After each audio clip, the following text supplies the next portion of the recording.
On the night of July 31, 1999, Tracie Hawlett and J.B. Beasley, two vibrant students from Northview High School in Dothan, Alabama, set out to attend a party. Their journey was meant to be a fun evening, but as the night wore on, their families began to worry when the girls did not return home. Carol Roberts, Tracie's mother, grew increasingly anxious as the night passed. Tracie had called earlier to say they were at a convenience store and heading home. When dawn broke and the girls were still missing, Carol knew something was terribly wrong. The morning of August 1, 1999, brought tragic news. Authorities found J.B. Beasley's black Mazda 929 on Herring Road in Ozark. Inside the car, untouched cash and credit cards hinted that robbery was not the motive. The true horror lay in the trunk, where Tracie and J.B. were found, having lost their lives. Investigators started piecing together the evidence. The car was muddy, and dry sand was found in the front seat. These clues suggested that the crime had occurred elsewhere before the car was abandoned on Herring Road. The dark stains under the car further supported this theory. The news of the girls' deaths rocked the community. Both Tracie and J.B. were well-liked students with bright futures. The small town of Dothan was left in shock and grief, grappling with the sudden and senseless loss. Despite thorough investigations, the case grew cold. Leads dried up, and the community struggled with the lack of answers. For years, Tracie and J.B.'s families were left in a painful limbo, waiting for justice.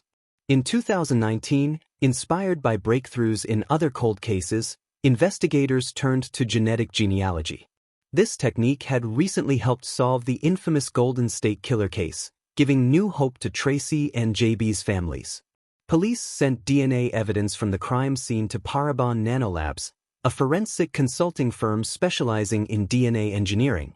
Using a genealogy database called GED-Match, they hoped to find a match that could lead them to the killer.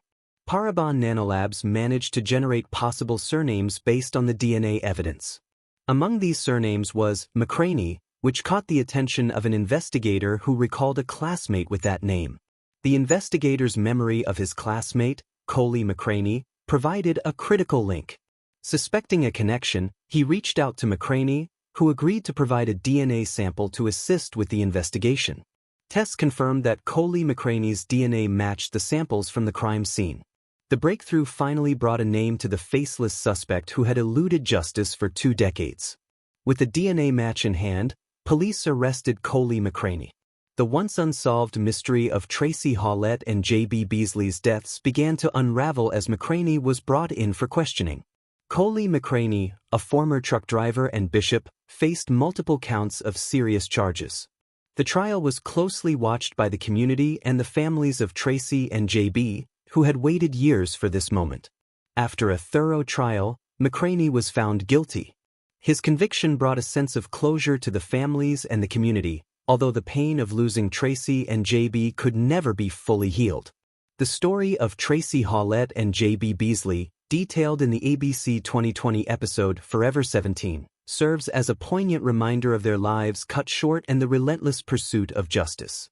Their legacy lives on in the hearts of those who knew them and the community that refused to forget.